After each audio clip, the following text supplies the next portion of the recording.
Bonjour mesdames et messieurs et bienvenue au balado Au-delà des frontières. Aujourd'hui, nous avons un invité spécial qui est le directeur général du Centre d'accueil pour nouveaux arrivants francophones. Donc aujourd'hui, nous avons une discussion à propos de l'organisation CANAF.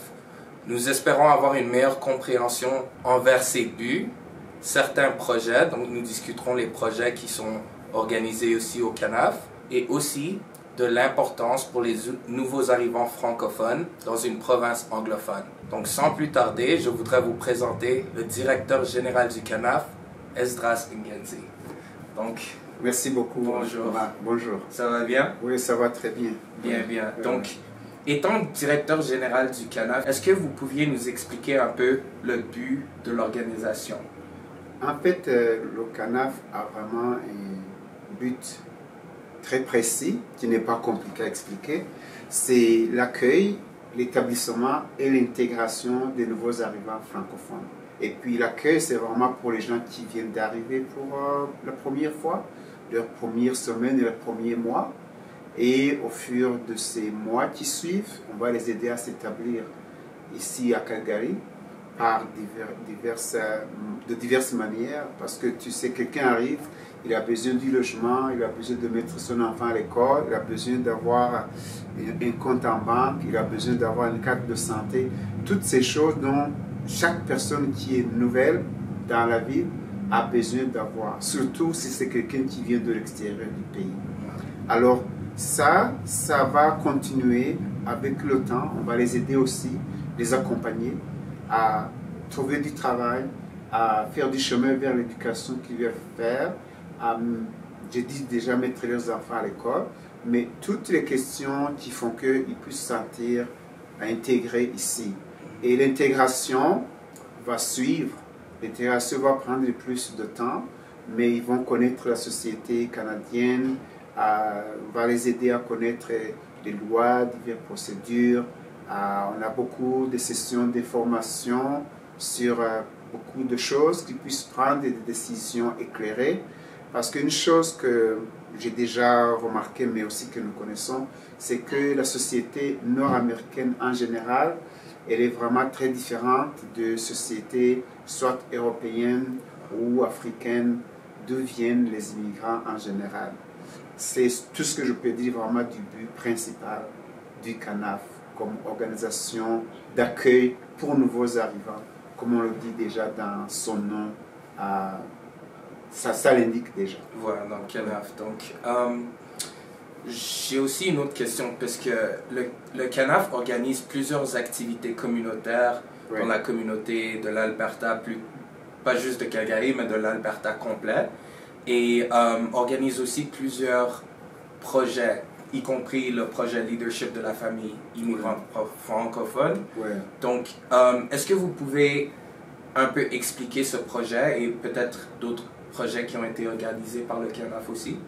Oui, donc pour arriver à vraiment appuyer, accompagner ces nouveaux arrivants dans leur processus d'établissement d'intégration, comme organisation, nous devons bien sûr organiser les activités que nous pensons ils vont aider ces gens à accomplir leurs souhaits et aussi à atteindre leurs objectifs. Donc, parmi ça, nous avons des activités qui sont comme récurrentes, que le CANAF a fait depuis longtemps. Donc, tu as parlé déjà des activités communautaires, ça peut être des événements. Dans les événements, les gens ont coupé l'isolement, on pousse aussi à rencontrer les autres personnes, ça élargit leur réseau. Tu sais, le réseautage, c'est quelque chose de très important, parce qu'avec le réseautage, ils peuvent avoir des opportunités de bénévolat, de connaître des autres personnes dans la ville ou dans leur quartier ou dans la province. Mais aussi, nous avons des projets. Souvent, les projets sont bien précis, se concentrent sur un thème précis qui couvre les besoins dont les personnes vont exprimer. Il y a un projet spécial ici que j'aimerais présenter, nous l'appelons, c'est un projet communautaire que nous appelons Communauté francophone accueillante. En fait, c'est une initiative à travers le pays, dans diverses provinces. Mais ici, à Calgary, c'est le CANAF qui pilote ou qui le met en pratique, qui le met en exécution. Et dans ce projet, ça nous a permis pendant les 4 dernières années de pouvoir expérimenter certains projets pour combler les lacunes, combler les besoins qui n'étaient pas comblés. C'est par exemple qu'on a eu un projet pour développer un centre d'emploi, mais aussi pour développer une maison des jeunes, ou pour aussi faire les ambassadeurs de la diversité. Et nous avons aussi essayé de faire des communications à l'aéroport et puis des fêtes de bienvenue. Donc c'est des projets comme ça que le CANAF aussi continue de faire. Par exemple, là, on a ce projet de le leadership de la famille immigrante pour leur intégration, mais il faut ajouter aussi vraiment que on parle aussi du rapprochement des valeurs.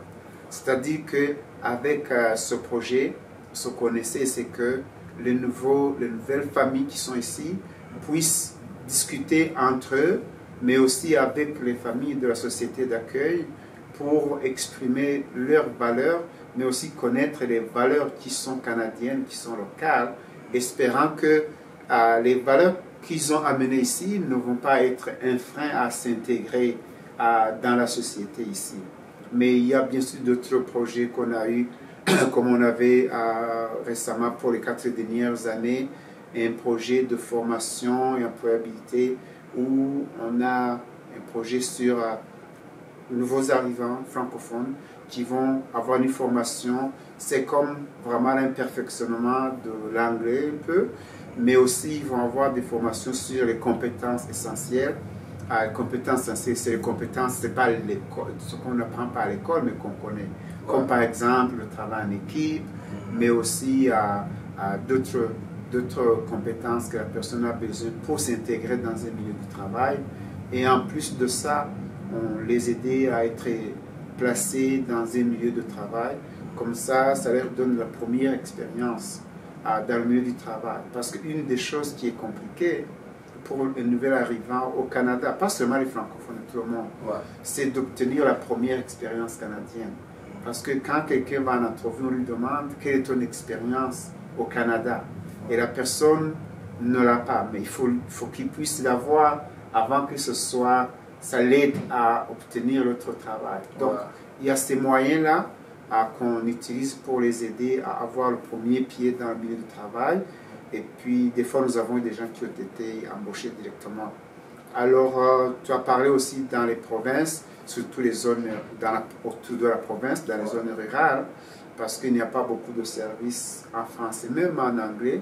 Donc, on essaie depuis aussi 4-5 ans, là, petit à petit, à avoir des activités dans ces régions, dans ces petits centres. Aujourd'hui, nous avons 5-6 bureaux dans les petits centres de Grande Prairie, à Lethbridge, Red Deer, Brooks, Medicine Hat. Donc, on a cette initiative au CANAF de pouvoir donner accès aux services à chaque nouvel arrivant, peu importe ce que la personne veut faire de sa vie ou peu importe les besoins qu'il rencontre. Parce que tout le monde n'a pas les mêmes besoins. Il y a par exemple les gens qui peuvent se débrouiller très rapidement quand ils arrivent dans la ville, mais il y en a d'autres qui ont besoin d'être accompagnés. Alors on fait toutes ces choses de façon professionnelle et ça nous pousse bien sûr à trouver les ressources aussi dans la ville. Par exemple, vous savez, quand quelqu'un arrive, il cherche une maison, il va louer, mais il a besoin d'équipements de base. Et ce n'est pas nécessaire que tout le monde a l'argent pour tout acheter.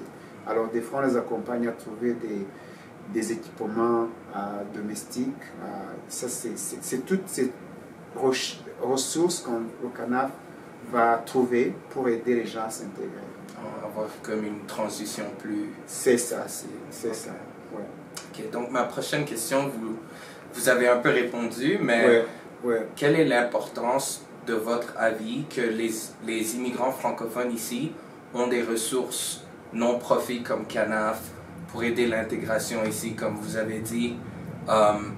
il y a plusieurs éléments qui aident les personnes, mais en tant que francophone, dans une province comme l'Alberta anglophone, quelle est l'importance de vraiment fréquenter des organismes comme CANAF?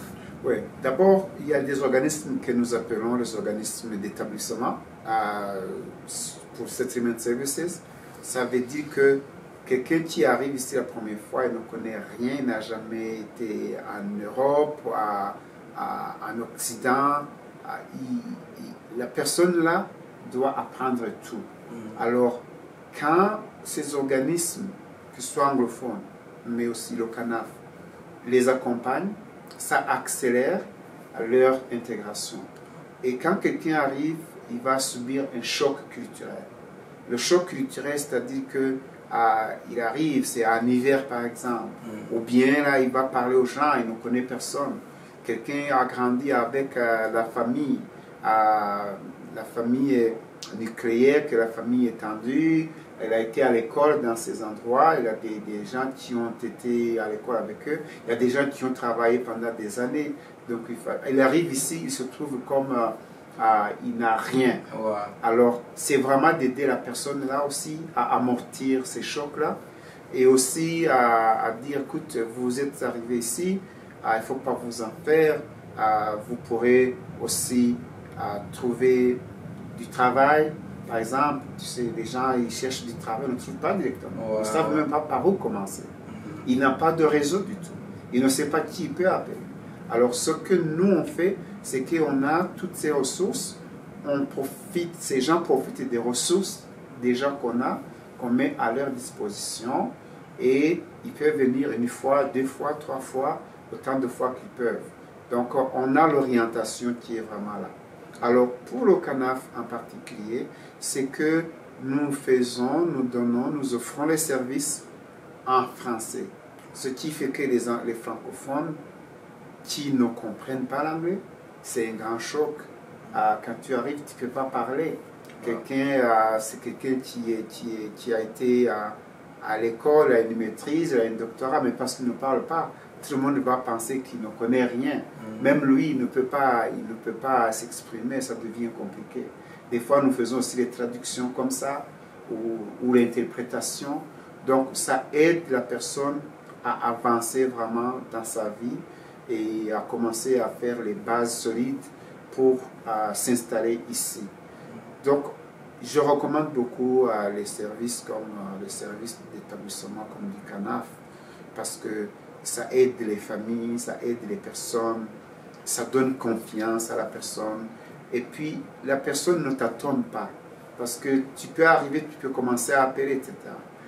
Pourquoi si tu connais? Par exemple, c'est un exemple simple, je dois acheter un billet de bus. Alors, je ne sais même pas où est ce bus. Ça, je dis, c'est quelque chose de très simple. Mais il y a d'autres choses. Quelqu'un peut trouver du travail. Il y a des centres d'emploi, il ne connaît même pas que ces centres existent. Wow. Alors lui, il va commencer à appeler. Mais quand on lui fournit toutes ces informations, déjà, il n'est plus dans le tâtonnement et erreur. Il sait que ce qu'il a reçu, c'est la bonne information. Et il peut l'utiliser directement. Et ça peut accélérer son intégration ou bien l'atteinte de ses objectifs. Par exemple, je vois les gens qui viennent ici, après un an, me disent, oh, mes enfants sont à l'école en anglais. Mais pourquoi tu les as mis en anglais? Il dit, non, moi je ne savais pas qu'il y a un conseil scolaire en français ou qu'il y a des écoles en français. Mais ça, c'est comme un an plus tard. Donc, cette information permet aux gens de prendre de bonnes décisions, de prendre une bonne orientation dans la vie personnelle, professionnelle, mais aussi sociale. Donc, ça vraiment aide la personne qui est nouvellement arrivée ici à ne pas se perdre, à ne pas se sentir isolé. Et aussi, vous savez, aussi, des fois, on constitue, quand quelqu'un est venu ici et qui va au travail, on lui demande les références. C'est ici qu'on fait la vérification des références des gens. Quand tu arrives, tu ne connais personne. Mais on peut aussi servir de référence, par exemple, à la personne. Donc c'est très important qu'on ait vraiment un organisme comme le CANAF, en français pour les francophones, parce qu'ils comprennent très bien, ils communiquent bien. Même tu vas les voir à Omar, quand il y a quelqu'un qui arrive ici, il rentre au CANAF, nous sommes dans le bâtiment, il est à l'extérieur, écouter l'anglais. Quand il commence à parler en français, tu vois comme il se sent soulagé, il se sent à l'aise, il peut même parler beaucoup plus. Et donc ça c'est important d'avoir un organisme comme le CANAF ici à l'ouest dans le milieu anglophone, dominant anglophone, mais nous sommes minoritaires ici, mais on fait un travail quand même important pour les gens qui en ont besoin. Donc là, je vais passer à ma dernière question. Ça va être un peu différent.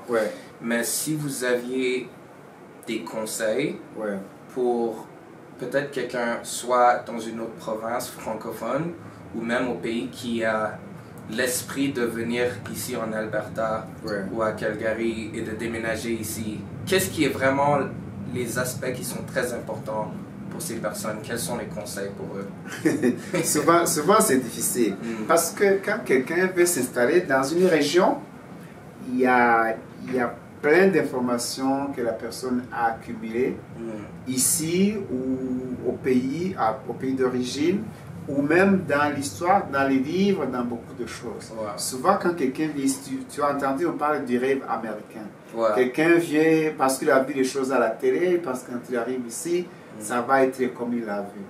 Et puis, mais s'il veut s'installer ici, c'est bon. Il y a d'autres qui ont peut-être des objectifs plus nobles, comme on voit des gens qui déménagent du Québec ou des provinces de l'Est. Il veut que ses enfants, ce n'est plus lui comme personne, mais sa famille, ses enfants puissent grandir, étudier, être éduqués en anglais. Parce que c'est que le Canada, Nord-Amérique, c'est tout un continent anglophone. Donc on multiplie les chances et les opportunités pour les enfants. Alors quand quelqu'un a décidé comme ça, le conseil que tu peux lui dire, c'est de dire, écoute, il faut que tu cherches justement les organismes comme ça qui peuvent t'accompagner. Ou bien aussi, c'est de les conseiller à être patient. Parce que la langue devient une grande barrière. En fait, la langue, c'est une grande barrière. Parce que tu n'apprends pas la langue du jour au lendemain. Et puis, tu ne deviens pas fonctionnel directement. Et les compétences que tu as, si tu ne peux pas t'exprimer, tes compétences ne vont pas être mises à profit. Donc, il faut vraiment là, les conseiller à faire la langue, à étudier. S'il est résident permanent, par exemple, le gouvernement a des cours que nous appelons des cours ligne, des cours au clic, des cours de langue pour les immigrants, les nouveaux arrivants au Canada, qui sont gratuits. Ils peuvent les faire tout le temps, monter les niveaux à partir du niveau 1 jusqu'à niveaux élevés. Et puis, des fois, on les voit quand ils arrivent au niveau, disons 4 ou d'autres niveaux, je ne vais pas entrer dans le niveau, en train de devenir fonctionnel. Il peut aller commencer à trouver un travail qui n'est pas un travail qui demande beaucoup d'analyse. Mais il y a des travaux qui sont un peu manuels ou techniques, ou qui ne demandent pas beaucoup de s'exprimer beaucoup, de parler beaucoup, de lire beaucoup. Donc ça, c'est la première chose que je peux dire. Joignez un organisme qui peut vous accompagner, demandez conseil, autant de conseils que vous pouvez. En français, il y a des organismes en français qui existent. Formez-vous vraiment au niveau linguistique. Vous allez en avoir besoin. Même il y a des fois, je vais dire aux gens, oui, je sais que travailler c'est bon, vouloir gagner de l'argent, mais si on n'a pas un niveau linguistique en anglais, on peut rester à travailler à un niveau minimum, alors qu'il peut entrer dans son domaine, dans sa carrière pour lequel il a été formé. Le reste, je leur dis, écoute, venez, tout le monde, nous sommes venus un jour, à un moment donné, ça vous prendra du temps, il faut juste vous équiper de patience, mais vous allez vous débrouiller. Et puis les enfants, je ne m'inquiète pas, les enfants apprennent très vite. Un an suffit pour qu'un enfant ait Bon, ça dépend de l'âge, bien sûr. Ouais, ouais. Les plus jeunes, même maintenant, c'est beaucoup. Ils commencent à parler, ils commencent à s'exprimer, des choses comme ça. Et je les conseillerais aussi de garder les enfants en français. Ouais. Parce que les enfants, quand ils connaissent, ils commencent à parler la langue plus rapidement, des fois ils se voient comme s'ils sont plus intelligents que les parents, parce que les parents ne parlent pas. Alors que si on les garde en français, les parents peuvent garder la communication. En tout cas, il ne faut pas perdre une langue de communication directe que les parents maîtrisent pour pouvoir parler avec les enfants. Et puis c'est aussi pour devenir bilingue. Pour les enfants, c'est important. Quand ils commencent à apprendre en français, puis ils ont l'anglais directement, ils vont devenir bilingues absolument. C'est bien de leur donner la chance d'avoir les deux langues en partant. Ok. Ouais. Donc, merci beaucoup. Merci Monsieur beaucoup. Ngenzi, vraiment. Ouais. C'est de nous aborder avec votre temps et de nous donner une meilleure compréhension du CANAF. Ouais. Puis, ce que je recommande aux gens, c'est juste de venir nous voir. Vous allez en savoir davantage. Ouais, ils vont en savoir davantage. Parfait. Merci. Donc, merci beaucoup. Merci beaucoup.